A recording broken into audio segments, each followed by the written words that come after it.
Hello students, in today's class we are going to discuss reactions of group 15 elements with oxygen and halogens. First of all we will discuss the reaction with oxygen. तो जब group 15 के elements oxygen के साथ combine करेंगे तो compounds कौन से बनेंगे? Compounds बनेंगे oxide, राइट और किस तरह के ऑक्साइड बनते हैं अगर हम जनरल फॉर्मूला की बात करें तो सारे जितने भी एलिमेंट्स हैं हमने बात करी थी कि वो +3 और +5 ऑक्सीडेशन स्टेट शो करते हैं। तो +3 ऑक्सीडेशन स्टेट से जो ऑक्साइड बनेगा उसका जनरल फॉर्मूला आ जाएगा M2O3 और +5 से जो जनरल फॉर्मूला आएगा वो होगा M2O5। तो दो तरह के ऑक्साइड्स बनते हैं, एक तो ट्राई ऑक्साइड्स हैं, दूसरे पेंटा ऑक्साइड्स का फॉर्मेशन है। नाइट्रोजन जो इस ग्रुप का सबसे पहला मेंबर है वो मैक्सिमम नंबर ऑफ ऑक्साइड्स बनाता है। टोटल ऑक्साइड्स जो नाइट्रोजन के आ रहे हैं वो है 5। फॉस्फोरस 3 ऑक्साइड बनाता है। आर्सेनिक +3 और +5 ऑक्सीडेशन स्टेट के दोनों ऑक्साइड बना रहा है, ट्राई ऑक्साइड और पेंटा ऑक्साइड, और टोटल 2 ऑक्साइड्स आ रहे हैं। सेम वे एंटीमनी भी बनाएगा, लेकिन हमें पता है जैसे जैसे हम ग्रुप में नीचे की तरफ मूव करते जाते हैं इनर्ट पेयर इफेक्ट की वजह से हायर ऑक्सीडेशन स्टेट अनस्टेबल होती जाती है। तो बिस्मथ जो है वो बनाएगा दोनों, ट्राई ऑक्साइड भी पेंटा ऑक्साइड भी, क्योंकि वैलेंस शेल में 5 इलेक्ट्रॉन्स हैं, बट उसका जो पेंटा ऑक्साइड होगा वो अनस्टेबल होगा। तो जो स्टेबल ऑक्साइड बिस्मथ का बन के आएगा वो होगा Bi2O3। अब इसमें आपसे क्वेश्चंस क्या पूछ लिए जाते हैं? क्वेश्चन बेसिकली होता है आपको ऑक्साइड्स दे दिए और उनको उनके एसिडिक नेचर के हिसाब से अरेंज करना होता है, राइट। ऑक्साइड्स हैं और एसिडिक नेचर के हिसाब से अरेंज करना है। अब एसिडिक नेचर 2 चीज़ों पे डिपेंड करेगा। एसिडिक नेचर एक तो हम ऑक्सीडेशन नंबर से निकालेंगे। अगर हमारे पास सेम एलिमेंट के ऑक्साइड है, जैसे हमारे पास यहाँ नाइट्रोजन के 5 ऑक्साइड्स हैं, अगर हमें इनको अरेंज करना हो तो यहाँ पे एलिमेंट सेम है, ग्रुप 15 का मेंबर सेम है, सब में नाइट्रोजन है जो ऑक्सीजन के साथ कंबाइन होकर 5 ऑक्साइड बना रहा है। अगर हमें इन्हें अरेंज करना है, इनका एसिडिक कैरेक्टर या एसिडिक नेचर के हिसाब से इंक्रीजिंग या डिक्रीजिंग ऑर्डर में अरेंज करना है, तो हम ऑक्सीडेशन स्टेट देखते हैं। जैसे जैसे ऑक्सीडेशन स्टेट या ऑक्सीडेशन नंबर बढ़ता जाता है एसिडिक कैरेक्टर भी बढ़ता जाएगा। तो हमारे पास जो रिलेशनशिप आ रही है हम उसमें यहाँ पे लिख सकते हैं कि जो एसिडिक कैरेक्टर होगा that will be directly proportional to oxidation number, यानी जैसे जैसे ऑक्सीडेशन नंबर बढ़ेगा वैसे वैसे एसिडिक कैरेक्टर भी इंक्रीज होता जाएगा। अब ऐसा होता क्यों है? बेसिकली ऑक्सीडेशन नंबर बढ़ने से इलेक्ट्रॉन को गेन करने की, इलेक्ट्रॉन को एक्सेप्ट करने की टेंडेंसी बढ़ती जाती है। और लुईस एसिड क्या होते हैं? लुईस एसिड वही होते हैं जो इलेक्ट्रॉन को एक्सेप्ट करें, राइट। इसीलिए उनका एसिडिक कैरेक्टर बढ़ रहा है। अब नाइट्रोजन के अगर 5 ऑक्साइड को हम यहाँ पे दोबारा लिख लें, N2O, NO, N2O3, NO2, जिसको हम N2O4 भी लिखते हैं। बेसिकली ये NO2 मॉलिक्यूल जो है वो डाइमराइज कर जाता है और डाइमर की फॉर्म में एग्जिस्ट करता है। NCERT में ये क्वेश्चन दे रखा है कि NO2 क्यों डाइमराइज करता है। तो जब हम नाइट्रोजन के ऑक्साइड्स पढ़ेंगे तब हम देखेंगे इनका स्ट्रक्चर, और इनके स्ट्रक्चर में जो NO2 आएगा वो एक ऑड इलेक्ट्रॉन मॉलिक्यूल होता है। तो स्टेबिलिटी के लिए जो ऑड इलेक्ट्रॉन मॉलिक्यूल होते हैं, यानी वैलेंस शेल में ऑड इलेक्ट्रॉन्स आ रहे होंगे, वो डाइमराइज कर जाते हैं और डाइमराइज करके ये स्टेबल जो ऑक्साइड बनाता है वो होता है N2O4, ठीक है। तो हमने यहाँ पे NO2 या N2O4 लिख सकते हैं, और जो लास्ट ऑक्साइड है वो है पेंटा ऑक्साइड, डाइनाइट्रोजन पेंटा ऑक्साइड N2O5। अब अगर हम इसमें ऑक्सीडेशन स्टेट कैलकुलेट करेंगे तो इस ऑक्साइड में नाइट्रोजन का ऑक्सीडेशन स्टेट आ रहा है +1, इसमें है +2, यहाँ +3, +4 एंड +5। तो एज यू कैन सी कि ऑक्सीडेशन स्टेट क्या हो रहा है? ऑक्सीडेशन स्टेट इंक्रीज कर रहा है या ऑक्सीडेशन नंबर इंक्रीज कर रहा है। तो जो एसिडिक कैरेक्टर है वो भी क्या करेगा? इंक्रीज करेगा। एसिडिक कैरेक्टर या एसिडिक नेचर इंक्रीजेस। अब यही अगर हमारे पास अलग अलग ऑक्साइड्स हों, जैसे पेंटा ऑक्साइड्स अगर हमको दे दिए, सारे एलिमेंट्स के पेंटा ऑक्साइड्स हमारे पास हैं, या फिर ट्राई ऑक्साइड अगर हमको दे दिए, तो हम उसको कैसे अरेंज करेंगे? हम ट्राई ऑक्साइड लिख लेते हैं। हमारे पास नाइट्रोजन का भी ट्राई ऑक्साइड है N2O3, उसके बाद फॉस्फोरस का ट्राई ऑक्साइड बनेगा तो P2O3 बनेगा, आर्सेनिक का बनेगा तो AS2O3, एंटीमनी का Sb2O3 और बिस्मथ का Bi2O3। अब अगर हमें ये ऑक्साइड दे रखे हैं तो इन ऑक्साइड्स में क्या है, इन ऑक्साइड में जो ग्रुप 15 का मेंबर है वो चेंज हो रहा है, नाइट्रोजन है या फॉस्फोरस है, आर्सेनिक है, एंटीमनी है, बिस्मथ है। अब इन सब में जो ऑक्सीडेशन स्टेट होगी वो तो सेम ही होगी, एलिमेंट की ऑक्सीडेशन स्टेट सेम आएगी। N2O3 में +3 थी तो यहाँ नाइट्रोजन +3 होगा, या फॉस्फोरस +3 या आर्सेनिक +3, तो अभी तो ऑक्सीडेशन नंबर सेम आ रही है सारे ऑक्साइड्स में। तो अब हम किस बेसिस पे इनको अरेंज करेंगे, अगर हमें एसिडिक कैरेक्टर देखना है तो अगेन इलेक्ट्रोनेगेटिविटी हम बेस लेके चलेंगे, और जब इलेक्ट्रोनेगेटिविटी डिक्रीज करती है तो एसिडिक कैरेक्टर भी डिक्रीज करता है, और ग्रुप में ऊपर से नीचे यानी टॉप टू डाउन जाने पे इलेक्ट्रोनेगेटिविटी डिक्रीज करती है। तो as the electronegativity decreases acidic character also decreases. तो एक रिलेशनशिप हमारे पास और आ गई, electronegativity is directly proportional to acidic character, यानी अगर इलेक्ट्रोनेगेटिविटी डिक्रीज करेगी तो एसिडिक कैरेक्टर भी डिक्रीज करेगा, और इलेक्ट्रोनेगेटिविटी अगर इंक्रीज करेगी तो एसिडिक कैरेक्टर भी इंक्रीज करेगा। तो अगेन यहाँ पे क्या हो रहा है, एसिडिक कैरेक्टर हमारा डिक्रीज कर रहा है, acidic nature, acidic character decreases. Why? Because electronegativity decrease कर रही है, राइट। तो हम रिलेशनशिप यहाँ पे लिख लेते हैं कि electronegativity is directly proportional to किसके आ रही है, एसिडिक कैरेक्टर। तो बहुत सिंपल सा है, कभी भी आपको इस तरह से दे दिया जाए तो अगर सेम एलिमेंट के ऑक्साइड्स हैं तो आप ऑक्सीडेशन नंबर देख लीजिएगा, और अगर एलिमेंट डिफर कर रहा है तो फिर आप इलेक्ट्रोनेगेटिविटी देख लीजिएगा। और ये ट्रेंड याद रखिएगा कि इलेक्ट्रोनेगेटिविटी का जो ट्रेंड है वो ग्रुप में यही रहता है कि वो ऊपर से नीचे की तरफ डिक्रीज करती है, क्योंकि मेटालिक नेचर बढ़ता जाता है, राइट। मेटालिक नेचर बढ़ेगा तो फिर बेसिक कैरेक्टर बढ़ता है। बोर्ड में आपसे पूछ लिया जाता है क्वेश्चन, और ज़्यादातर जो एसिडिक कैरेक्टर आता है बोर्ड में वो ग्रुप 17 से आता है, जहां क्लोरीन के ऑक्सी एसिड्स दिए रहते हैं, और आपको बताना होता है कि उनमें से कौन ज़्यादा एसिडिक होगा और कौन कम होगा। तो वहां भी आपको ऑक्सीडेशन नंबर देख के ही बताना है। इनफैक्ट इस तरह का कभी भी कोई क्वेश्चन हो तो अगर सेम एलिमेंट है तो आप ऑक्सीडेशन स्टेट देख लीजिए, और अगर डिफरेंट एलिमेंट है तो आप इलेक्ट्रोनेगेटिविटी देख के ऑक्साइड्स को या ऑक्सी एसिड्स को अरेंज कर सकते हैं। नाइट्रोजन के जो फर्स्ट 2 ऑक्साइड्स हैं N2O और NO, इसको हम नाइट्रस ऑक्साइड बोलते हैं, इसको हम नाइट्रिक ऑक्साइड। यहाँ +1 ऑक्सीडेशन स्टेट है नाइट्रोजन की, इसलिए नाइट्रस है, और यहाँ +2 इसलिए ये नाइट्रिक है। ये दोनों जो ऑक्साइड्स हैं ये न्यूट्रल ऑक्साइड भी कहलाते हैं, नाइट्रोजन के न्यूट्रल ऑक्साइड्स हैं। न्यूट्रल ऑक्साइड मीन्स ना एसिडिक होंगे ना बेसिक होंगे, तो हम इन्हें न्यूट्रल बोलते हैं। और बाकी जितने भी ये 4 हैं these are acidic in nature, और इनमें हाईएस्ट एसिडिक कौन होगा, तो इसमें हाईएस्ट एसिडिक वही होगा जिसका ऑक्सीडेशन नंबर मैक्सिमम में यानी कि N2O5 जो है वो आपका सबसे ज़्यादा एसिडिक इन नेचर होगा। तो दिस इज N2O, जिसे हम नाइट्रस ऑक्साइड भी बोलते हैं या फिर डाई नाइट्रोजन ऑक्साइड बोल सकते हैं। This is nitrogen monoxide. N2O3 is die nitrogen try oxide. NO2 is nitrogen dioxide, जैसे कार्बन डाइऑक्साइड है वैसे नाइट्रोजन डाइऑक्साइड, और N2O5 इज डाई नाइट्रोजन और पेंटा ऑक्साइड। तो these are the names of all the 5 oxides of nitrogen. इनके structures हम आगे की क्लासेस में सीखेंगे। Now we will discuss the reaction of group 15 elements with halogens. Group 15 के एलिमेंट्स की लास्ट जो केमिकल रिएक्टिविटी है वो हम डिस्कस करने जा रहे हैं हेलोजेंस के साथ। हेलोजन मतलब ग्रुप 17 के मेंबर्स जिनको हम X से रिप्रेजेंट करते हैं। X stand for halogen. और कौन कौन से हमारे पास 4 इंपॉर्टेंट हेलोजेंस हैं, fluorine, chlorine, bromine and iodine. हम जब इनका जनरल कॉन्फ़िगरेशन लिखते हैं तो जनरल कॉन्फ़िगरेशन आता है NH2NP5, और नोबल गैस कॉन्फ़िगरेशन क्या है NH2NP6। तो सिर्फ एक इलेक्ट्रॉन कम है इनको अपना ऑप्टेट कंप्लीट करने के लिए। तो हेलोजन जब भी कंबाइन करेंगे किसी भी एलिमेंट के साथ, और यहाँ पे ग्रुप 15 के एलिमेंट्स के साथ, तो वो हमेशा एक इलेक्ट्रॉन के लिए कंबाइन करेंगे, और एक इलेक्ट्रॉन लेकर वो क्या करेंगे NP6 यानी NH2NP6 कॉन्फ़िगरेशन या फिर नोबल गैस कॉन्फ़िगरेशन एक्वायर कर लेंगे। तो ग्रुप 15 के मेंबर्स अगेन +3+5 ऑक्सीडेशन स्टेट के हिसाब से 2 तरह के हेलाइड्स बनाते हैं। एक तो बनते हैं ट्राई हेलाइड और दूसरे बनते हैं penta halide. Tri halide and penta halide. अब ट्राई हेलाइड अगर हम बात करें, M is the member of group 15, तो जो ट्राई हेलाइड बनेगा उसका जनरल फॉर्मूला क्या आ जाएगा MX3। एंड किस तरह के बनाएंगे पेंटा हेलाइड, तो पेंटा हेलाइड क्या हो जाएंगे MX5।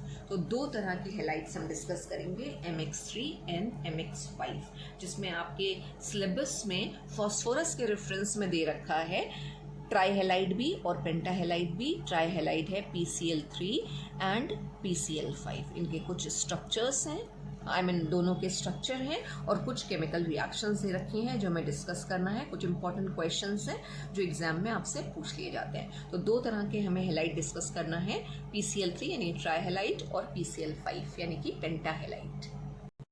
इस ग्रुप का कौन सा मेंबर पेंटाहेलाइड नहीं बनाएगा? तो नाइट्रोजन पेंटाहेलाइड का फॉर्मेशन नहीं करता है। क्यों नहीं करता है?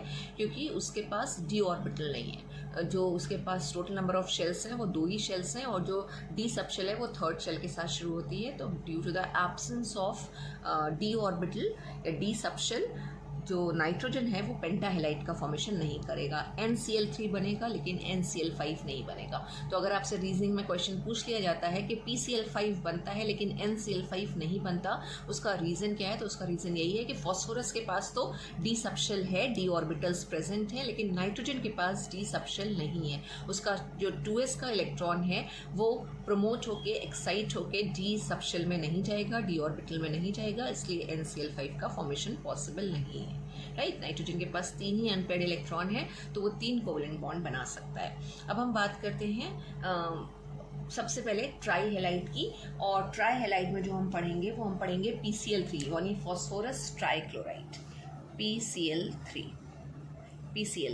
अब NCERT में कुछ इसकी रिएक्शंस दे रखी हैं, यानी अगर आपको PCl3 बनाना है तो आप PCl3 कैसे बना सकते हो। तो उसमें जो एक सबसे पहली रिएक्शन NCERT में दे रखी है वो ये कि अगर आप ड्राई क्लोरीन गैस को फॉस्फोरस के साथ हीट करें, फॉस्फोरस की भी कई फॉर्म्स होती हैं, एलोट्रॉपिक फॉर्म्स हम देखेंगे उसकी, तो white phosphorus, red phosphorus, yellow phosphorus. तो अगर हम क्लोरीन गैस की रिएक्शन वाइट फॉस्फोरस के साथ कराते हैं, फॉस्फोरस जो है उसकी एटॉमिसिटी 4 होती है तो P4 प्लस अगर हम क्लोरीन के साथ रिएक्शन करा रहे हैं तो वी विल गेट PCl3 का फॉर्मेशन होता है। रिएक्शन हम बैलेंस कर लें, 6Cl2 विल गिव 4 PCl3। तो एक तो ये है बनाने का मेथड PCl3 के फॉर्मेशन का, राइट। और एक और मेथड हम बात करें तो अगर हम थायोनाइल क्लोराइड यानी SOCl2 की रिएक्शन फॉस्फोरस के साथ कराएं तो भी PCl3 बनता है, लेकिन यूजुअली ये मेथड ऑफ प्रिपरेशन आपसे पूछे नहीं जाते हैं। स्टिल हम दूसरी रिएक्शन भी लिख लेते हैं। फॉस्फोरस की रिएक्शन अगर हम थायोनाइल क्लोराइड के साथ करा रहे हैं COCl2 तो वी विल गेट PCl3 का फॉर्मेशन होगा, साथ में सल्फर डाइऑक्साइड गैस आ जाएगा और S2Cl2। ये इसके 2 मेथड्स हैं प्रिपेयर करने के। प्रॉपर्टीज़ में हम आते हैं। प्रॉपर्टीज़ का एक क्वेश्चन आपसे यूजुअली पूछ लिया जाता है और NCERT में भी क्वेश्चन दे रखा है कि why PCl3 fumes in air, right. तो PCl3 जो है वो मॉइस्चर की प्रेजेंस में हाइड्रोलाइज कर जाता है और HCl की फ्यूम्स निकलती हैं। तो ये एक इम्पॉर्टेंट प्रॉपर्टी है। जब हम प्रॉपर्टीज़ की बात करेंगे, प्रॉपर्टीज़, तो इसमें जो पहली प्रॉपर्टी आ रही है वो है PCl3 की रिएक्शन मॉइस्चर के साथ। अब ये मॉइस्चर आ कहाँ से रहा है? ये एयर में प्रेजेंट है। एयर में जो मॉइस्चर है ये उसके साथ रिएक्ट करेगा, PCl3 हाइड्रोलाइज कर जाएगा और आ जाएगा H3PO3 phosphorous acid plus HCl। तो ये जो HCl है इसी की ही फ्यूम्स आती हैं। ये क्वेश्चन आपसे पूछ लिया जाता है, एक इम्पॉर्टेंट क्वेश्चन है, इसको ध्यान रखिएगा। और दूसरी जो इसकी एक प्रॉपर्टी है वो ये कि अगर हम इसकी रिएक्शन ऐसे कंपाउंड्स के साथ कराएं जिसमें OH बॉन्ड प्रेजेंट है, जैसे कि इथाइल अल्कोहल, तो ये क्या करेगा? OH को रिप्लेस कर देगा बाई Cl। ये आप ऑर्गेनिक केमिस्ट्री में पढ़ेंगे, अल्कोहल की प्रॉपर्टीज में ही पढ़ेंगे। और अगर एल्काइल हेलाइड्स बनाना होंगे हमें तो एल्काइल हेलाइड हम इसी मेथड से बना सकते हैं। क्लोरीनेटिंग एजेंट कहलाता है। OH will be replace by Cl और हमारे पास यहाँ पे आ जाएगा इथाइल क्लोराइड। तो एक अच्छा क्लोरीनेटिंग एजेंट माना जाता है, यानी क्लोरीन को इंट्रोड्यूस करेगा, ये क्लोरीनेटिंग एजेंट है। इवन PCl5 भी एक अच्छा क्लोरीनेटिंग एजेंट होता है और PCl3 और PCl5 दोनों को ही यूज़ करते हैं एल्काइल हेलाइड का फॉर्मेशन करने में। तो C2H5Cl आ जाएगा और यहाँ पे साथ में जो हमेशा बनेगा वो आपका प्रोडक्ट है H3PO3। और लास्ट हेडिंग है PCl3 की, उसका स्ट्रक्चर, कि किस तरह का उसका स्ट्रक्चर होता है। ये हम पहले भी केमिकल बॉन्डिंग में पढ़ चुके हैं। हमें उसके लिए हाइब्रिडाइजेशन निकालना होता है और हाइब्रिडाइजेशन निकालने का मेथड क्या है?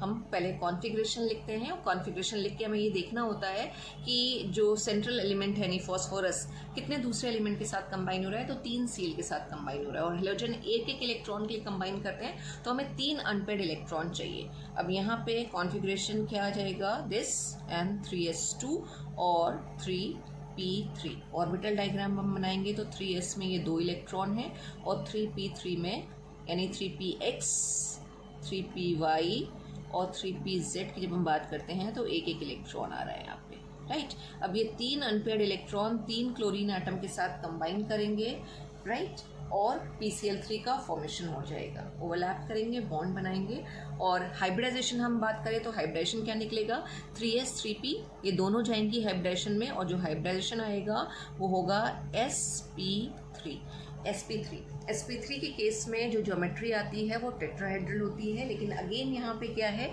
जो 3s के इलेक्ट्रॉन हैं वो पार्टिसिपेट नहीं कर रहे हैं, वो as a lone pair present होंगे। अगर लोन पेयर प्रेजेंट होता है तो वो ज्योमेट्री को चेंज करता है, आई मीन शेप को चेंज करता है, शेप चेंज होके आएगा और वही शेप होगा जो अमोनिया में शेप आता है, यानी ट्राइगोनल, पिरामिडल और पिरामिडल शेप। और बिल्कुल वैसे ही हम बनाएंगे जैसे हम अमोनिया के लिए बनाते हैं और हमने हाइड्राइड्स में सीखा भी था। अभी यहाँ पे सेंट्रल एटम हमारा हो जाएगा फॉस्फोरस और ये लोन पेयर प्रेजेंट है और 3 Cl एटम ये लगे हुए हैं, राइट। तो दिस इज पिरामिडल शेप और ये फॉस्फोरस ट्राइक्लोराइड का स्ट्रक्चर आ जाएगा। PCl5 को अगर हमें प्रिपेयर करना है तो हम बिल्कुल वैसे ही प्रिपेयर कर सकते हैं जैसे हमने PCl3 की प्रिपरेशन की बात करी थी कि इधर क्लोरीन के साथ रिएक्शन करा के या फिर थायोनाइल क्लोराइड के साथ रिएक्शन करा के। प्रॉपर्टीज़ में भी अगर हम बात करें तो PCl5 के साथ भी वही प्रॉपर्टी आ रही है कि ये हाइड्रोलाइज करता है और हाइड्रोलाइज करके ये पहले बनाएगा POCl3 यानी फॉस्फोरिल क्लोराइड और HCl और फाइनली होता क्या है, ये फॉस्फोरिल क्लोराइड भी वाटर के साथ रिएक्ट करके जो फाइनल हमारे पास कंपाउंड आता है वो है H3PO4 फॉस्फोरस का एसिड है जिसे हम कहते हैं ऑर्थोफॉस्फोरिक एसिड और HCl आ जाएगा। तो अगर फॉस्फोरिक एसिड प्रिपेयर करना है तो हम इससे कर सकते हैं। सेम वे अगर हमें सिंथेसिस करनी है कुछ ऑर्गेनिक कंपाउंड की जैसे कि एल्काइल हैलाइड या फिर एसिड के डेरिवेटिव तो भी हम PCl5 के साथ रिएक्शन करा के ये कंपाउंड्स ऑब्टेन कर सकते हैं। PCl5 अगेन एक क्लोरीनेटिंग एजेंट है। ऐसे सारे के सारे ऑर्गेनिक कंपाउंड जिसमें OH प्रेजेंट है ये OH को रिप्लेस कर देता है बाय Cl, राइट। तो अगर हम इथाइल अल्कोहल की रिएक्शन करा रहे हैं PCl5 के साथ तो क्या मिल रहा है हमें यहाँ पे, ethyl chloride plus phosphoryl chloride और HCl। जब भी आप PCl5 के साथ रिएक्शन कराएंगे तो 2 सेट प्रोडक्ट्स तो आने ही हैं, एक POCl3 यानी कि फॉस्फोरिल क्लोराइड और दूसरा HCl।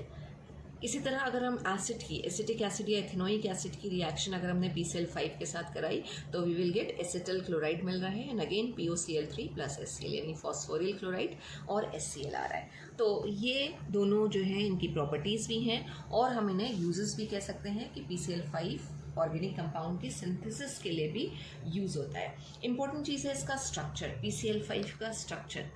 तो हम 2 तरह से इसके स्ट्रक्चर की बात करते हैं। पहला तो जो हम स्ट्रक्चर डिस्कस करते हैं वो है गैसियस और लिक्विड फेस में यानी कि in gaseous and liquid phase में, और दूसरा फिर सॉलिड में। सॉलिड में क्या आता है, in gaseous and liquid phase.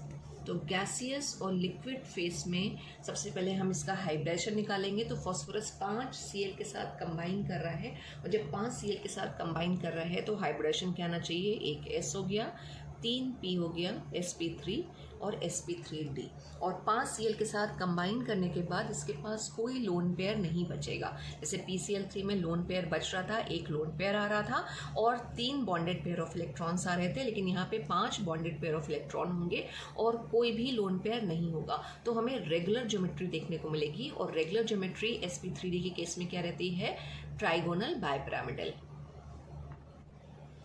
NCERT का इंटेक्स क्वेश्चन नंबर 7.8 है जो स्ट्रक्चर पे ये बेस्ड है कि are all the 5 bonds in PCl5 molecule equivalent, justify your answer. तो हमने अभी बात करी कि इसका जो ज्योमेट्री आ रही है वो है ट्राइगोनल बाइपिरामिडल। तो हम ट्राइगोनल बाइपिरामिडल के हिसाब से अगर स्ट्रक्चर ड्रॉ करें तो ये फॉस्फोरस आ गया और 5 Cl एटम है, 1 2 और 3 4 और 5। ये 5 Cl एटम है। तो जो 5 बॉन्ड बन के आ रही हैं, ये पूछ रहे हैं क्या ये बॉन्ड इक्विवेलेंट होती है, यानी सेम बॉन्ड लेंथ होती है, हाँ या नहीं, और अगर जैसा भी है आपको आंसर को जस्टिफाई करना है। तो नंबर 1 चीज़ कि जो 5 बॉन्ड हैं इसमें से ये जो बॉन्ड है ये ऊपर और नीचे, ये कहलाती है axial bond. This is axial bond. और ये एक्सियल बॉन्ड की जो लेंथ है वो पिकोमीटर में है 240 पिकोमीटर। और ये जो 3 बॉन्ड हैं ये कहलाती हैं, ये बॉन्ड्स कहलाती हैं equatorial bonds. Equatorial bonds 3 equatorial bonds हैं, टोटल नंबर 3 है। और एक्सियल बॉन्ड्स कितनी हैं, 2 एक्सियल बॉन्ड्स हैं। और इक्वेटोरियल बॉन्ड की जो बॉन्ड लेंथ है वो है 202 पिकोमीटर। अब कौन सा बॉन्ड लेंथ ज़्यादा आ रहा है, पहली बात तो बराबर नहीं आ रही है, एक्सियल बॉन्ड्स और इक्वेटोरियल बॉन्ड लेंथ में डिफरेंस है। और कौन सी ज़्यादा बड़ी हैं बॉन्ड्स, तो axial bonds are longer than equatorial bond. तो दोनों जो बॉन्ड्स हैं वो अलग अलग हैं। तो PCl5 का ट्राइगोनल बाइपिरामिडल स्ट्रक्चर है, 3 इक्वेटोरियल बॉन्ड्स हैं, 2 एक्सियल बॉन्ड्स हैं, both are different and axial bonds are longer than equatorial bond. अब एक्सियल बॉन्ड लॉन्गर क्यों हो जाती है, क्योंकि यहाँ पे क्या हो रहा है, जो बॉन्डेड पेयर में रिपल्शंस, हम VSE PR थ्योरी के हिसाब से चले तो रिपल्शंस होते हैं लोन पेयर बॉन्ड पेयर में भी और बॉन्डेड पेयर में भी। तो यहाँ पे बॉन्डेड पेयर इलेक्ट्रॉन में रिपल्शन की वजह से जो एक्सियल बॉन्ड लेंथ है वो बढ़ जाती है और इक्वेटोरियल की जो बॉन्ड है वो शॉर्ट होती है। तो ये चीज़ याद रखिएगा, आपके NCERT में क्वेश्चन दे रखा है और बोर्ड में यूजुअली NCERT से ही क्वेश्चंस पूछ ले जाते हैं, इंटेक्स क्वेश्चंस भी पूछ ले जाते हैं। तो 5 bonds are not equivalent, bond lengths are different, axial bonds are longer than equatorial bonds. ये स्ट्रक्चर तो आ रहा था गैसेस और लिक्विड फेज में। अब अगर हम सॉलिड स्टेट में बात करें कि सॉलिड स्टेट में क्या स्ट्रक्चर आता है, सॉलिड स्टेट, तो सॉलिड स्टेट में जो PCl5 है वो आयनिक सॉलिड की तरह एग्जिस्ट करेगा। अब आयनिक सॉलिड का मतलब क्या हुआ, एक कैटायन होना चाहिए, एक एनायन होना चाहिए। तो यहाँ पे जो कैटायन है वो है PCl4 प्लस और जो एनायन है वो है PCl6 और माइनस, राइट। तो ये सॉलिड स्टेट में आयनिक सॉलिड के फॉर्म में है और इसमें ये कैटायन है क्योंकि पॉजिटिवली चार्ज है and this is your anion.